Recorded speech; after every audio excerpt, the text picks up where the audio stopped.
ஆன்மீக நண்பர்கள் அனைவருக்கும் அன்பு கலந்த வணக்கங்கள். இன்றைக்கு நாங்கள் ஆன்மீகம் சம்பந்தமான பதிவில் ஒரே திவ்ய தேசம் 3 பேராலயங்கள் தஞ்சை மாமணி கோயிலின் மகாத்மியத்தை பற்றி பார்க்கலாமா வாங்க. தஞ்சாவூர்னு சொன்னாலே நம்மளுடைய நினைவுக்கு வாரது என்ன, பெரிய கோவில். ஆனால் வைணவ திருத்தலங்களில் மிகவும் முக்கியமானது தான் தஞ்சை வெண்ணாற்றங்கரையில் அமைந்துள்ள தஞ்சை மாமணி கோயில். அதாவது 108 திவ்ய தேசங்களில் 20வது தலமாக இது இருக்கிறது. இந்த தலத்தின் வியக்கத்தக்க சிறப்புகளை தான் நாம் இன்றைக்கு பார்க்க போகிறோம். ஒரே திவ்ய தேசம் 3 கோயில்கள். பொதுவாக ஒரு திவ்ய தேசம் என்பது ஒரு கோயிலை குறிக்கும். ஆனால் இங்கே 3 தனித்தனி கோயில்கள் சேர்ந்த ஒரு திவ்ய தேசமாக கருதப்படுகிறது.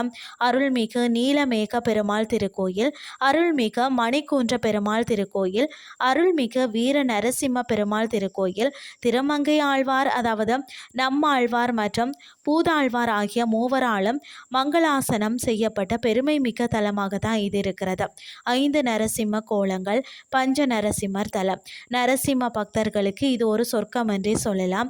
வீர நரசிம்மர் கோயிலில் 5 விதமான நரசிம்மர் வடிவங்கள் நாம் தரிசிக்கலாம்.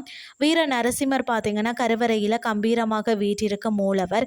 யோக நரசிம்மர் முன் மண்டபத்தில் தியான கோலத்தில் அருள்பவர். லக்ஷ்மி நரசிம்மர் பிரகாரத்தில் தாயாருடன் அனுக்கிரக கோலத்தில் இருக்கிறார்.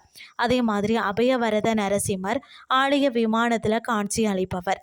மற்றது பார்த்தீங்கன்னா கம்பத்தடி யோக நரசிம்மர் பார்த்தீங்கன்னா தாயார் சந்நிதி தூணில் நுணுக்கமாக சிற்பமாக திகழ்பவர்.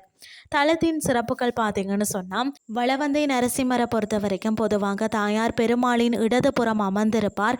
ஆனால் இங்கே நரசிம்மரின் கோபத்தை தணிக்கத்தான் மகாலட்சுமி தாயார் வலதுபுறம் அமர்ந்துள்ளதால் இவர் வளவந்தை நரசிம்மர் என்று அழைக்கப்படுகிறாராம்.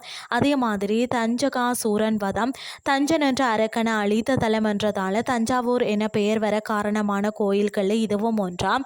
வழிபாட்டு பலன்கள் பார்த்தீங்கன்னு சொன்னால் பிரதோஷ காலங்களில் இந்த தல நரசிம்மரை வணங்கினாலே எதிரிகள் தொல்லை நீங்கும், எடுத்த காரியங்களில் வெற்றி கிடைக்குமாம்.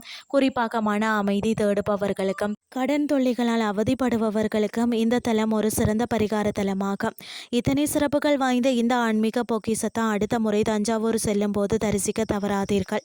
இன்றைய ஆன்மீகம் சார்ந்த பதிவு உங்களுக்கு வந்து பிரயோசனமாக அமைஞ்சிருக்கும்னு சொல்லி நானும் நம்புகிறேன். இதே மாதிரி மற்றும் ஒரு ஆன்மீகம் சார்ந்த பதிவோடு உங்களை சந்திக்கிறேன். நன்றி.